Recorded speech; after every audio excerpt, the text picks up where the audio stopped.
हरे कृष्णा। मनुष्य जन्म क्यों मिला है, आज सेकंड पार्ट श्री कृष्ण कथा में सभी भक्तों का स्वागत है। 26 जनवरी 2023।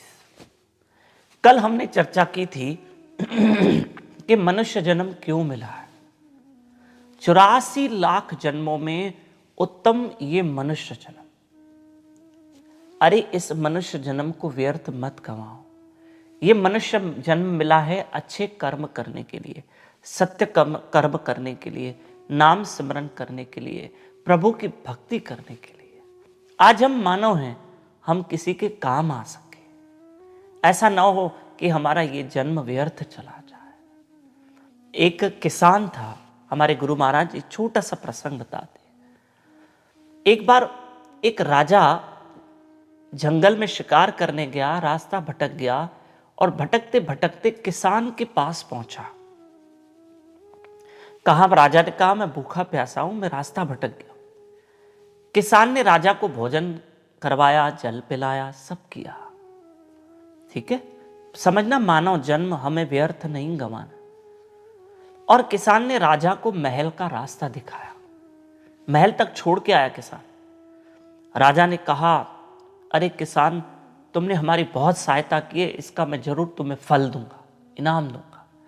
राजा ने उस किसान को एक बहुत बड़ा चंदन का झाड़ों का बगीचा दे दिया। इसमें कम से कम 100-200 चंदन के झाड़ थे, पेड़ थे। और वो सारा बगीचा जो था वो राजा ने किसको दिया? किसान को गिफ्ट कर दिया। पर किसान को इतनी परख नहीं थी। किसान ने मन में सोचा कि राजा ने मुझे दिया भी है तो ये सारे पेड़, इन पेड़ों का क्या करूं। किसान को ये नहीं पता कि चंदन कितना कीमती होता है। किसान ने क्या सोचा, इन सारे पेड़ों को जला देता हूं। और जला दिया, उसका कोयला बनाया और मार्केट में बेचा, बहुत सारा धन कमाया। पर उसे चंदन की वैल्यू का नहीं पता था। जब राजा को एक दिन यज्ञ करने के लिए कुछ चंदन की लकड़ियां चाहिए थी, राजा ने अपने एक मंत्री को किसान के पास भेजा, जाओ कुछ लकड़ियां लेकर आओ, पर इसको पैसे देना, क्योंकि अब वो चंदन का बगीचा उस किसान का है, हमारा नहीं है, हम मुफ्त में नहीं लेंगे, जाओ पैसे देकर आओ। यहां मंत्री आया, पता चला कि किसान ने तो सब जला के खाक कर दिया। अरे ये तुमने क्या किया, और इतने अनमोल पेड़ चंदन के तुमने यूं ही गंवा दिए।